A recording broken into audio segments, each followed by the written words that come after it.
Primeiramente, quero agradecer aqui o convite pela Secretaria de Administração do município de Guarujá, na pessoa do Sideni, para realizar essa palestra, para discutir um tema que eu acho que é tão caro para a sociedade brasileira e, claro, para vocês também, servidores públicos, que é a questão previdenciária.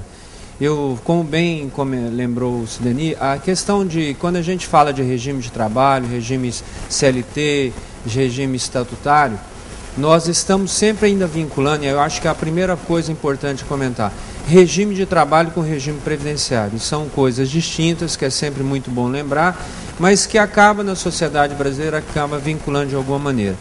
De toda sorte, a questão é que, uma vez vinculado ao regime estatutário, se for essa opção, nós vamos aqui apresentar questões relativas à Previdência que possam ser, e aí na experiência que eu tenho, só para deixar claro com vocês aqui, eu sou auditor da Receita Federal do Brasil em razão da fusão, mas eu entrei no Ministério da Previdência Social como auditor da Previdência há 23 anos atrás, tá? 24 vai fazer em abril agora, e só trato da questão Previdência e sei o quanto isso é importante. E outra coisa que eu acho que é muito importante que vocês saibam, como eu sou servidor público, eu estou vinculado e vou receber minha aposentadoria pelo regime dos regimes próprios, que nós vamos apresentar aqui, pelo regime estatutário, e não estou vinculado ao INSS, apesar de trabalhar no Ministério da Previdência Social, a minha aposentadoria está vinculado a outros.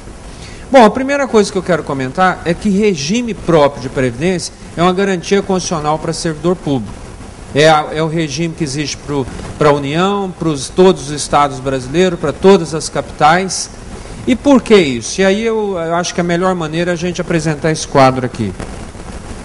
Vocês estão vinculados ao regime geral de Previdência Social, porque em algum momento, e aí é bom sempre lembrar, eu acho que é importante, em 1988, com a Constituição Federal, o artigo 39 determinava regime jurídico único. Por sinal, foi alterado pela emenda constitucional número 19 e recentemente o Supremo considerou inconstitucional a emenda 19 e voltou ao regime jurídico único.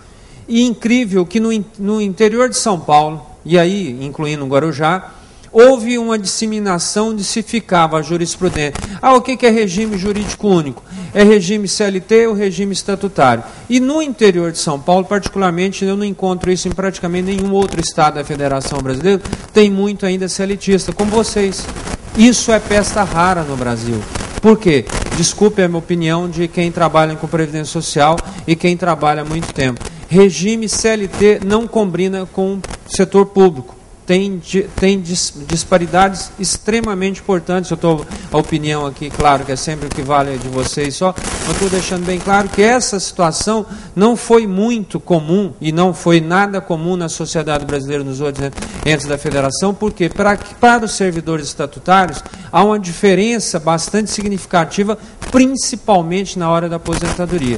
E eu teria a tranquilidade de dizer para vocês o seguinte: esse regime, que é o regime geral, ele como aqui, setor privado e funcionários públicos seletistas, que é o caso de vocês.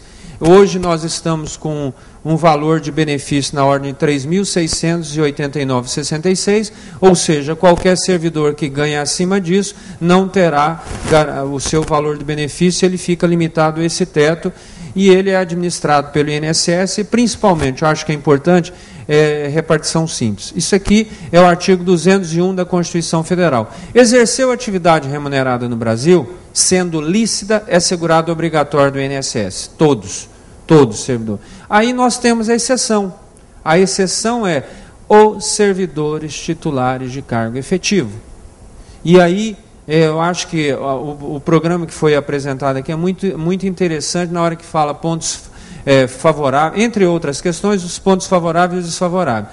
Primeira coisa que eu sou servidor público e a minha palestra aqui é também eu acho que é para instigar vocês. Quando se fala de CLT, que fala que não tem estabilidade, eu acho muito interessante.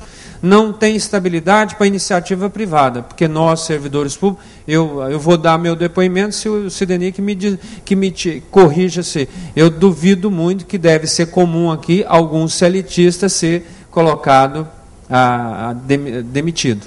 Acho, por quê? Apesar de não ter estabilidade, acaba tendo na lógica do setor público, que é Não estou dizendo que seria paternalista, mas ele tem alguma dificuldade nessa lógica que a CLT combina com a FGTS. Por quê? Porque o trabalhador da iniciativa privada brasileira, a qualquer momento, quando ele estiver sendo cobrado de produtividade, e chega um determinado momento, a empresa resolve, vou fechar a fábrica aqui, é rua, e aí sim tem a lógica do FGTS. Por quê? Fundo de Garantia de Tempo de Serviço, que foi uma criação lá do Roberto Campos, com Bulhões, lá em 1964, 65, para, em tese, garantir um colchão de estabilidade, pelo menos momentânea, a quem não tem estabilidade. Ou seja, a FGTS não combina com o servidor público, porque nós temos estabilidade.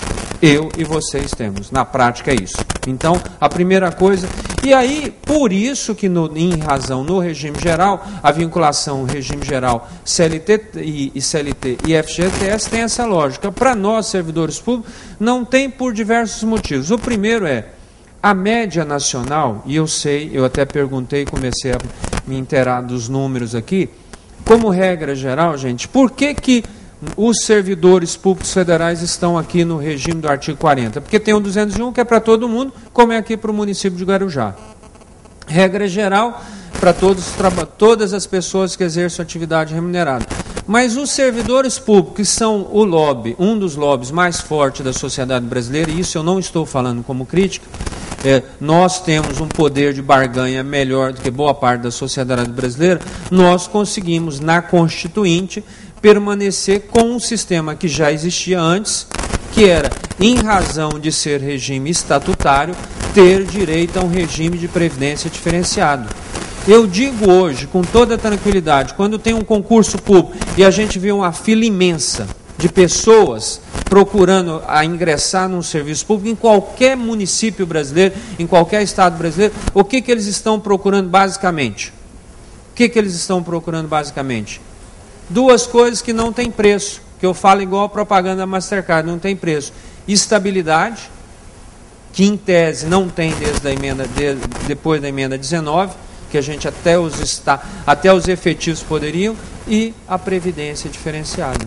São as duas, eu não vou nem comentar, porque em respeito eu sei que vocês dos municípios, a maioria dos servidores trabalham demais, mas eu poderia dizer que em alguns lugares do Brasil tem ainda um outro motivo, que é trabalhar muito pouco.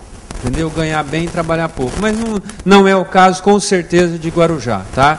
Então, eu digo assim, para que procuram concurso? Estabilidade, algumas vezes não aqui, trabalhar pouco e ganhar muito, e previdência. Esses são os diferenciais básicos. Por quê? Porque isso realmente pesa na construção da nossa história laboral. Bom, e por isso a sociedade, os servidores públicos conseguiram que permanecesse no texto constitucional essa regra aqui, ó, servidores públicos estatutários têm regime próprio também obrigatório, público, nível federal, estadual, municipal, benefício definido como INSS, também benefício definido, e admite previdência complementar, como também admite aqui o INSS. É administrado por cada um dos governos. Cada ente da federação tem o seu regime próprio, e esse é o que nós vamos discutir mais aqui. Eu tomei a liberdade de comentar aqui militares federais e previdência complementar, só para vocês terem assim, a gente começar já mais relaxado. Bom, militares, o que a gente sabe de militar?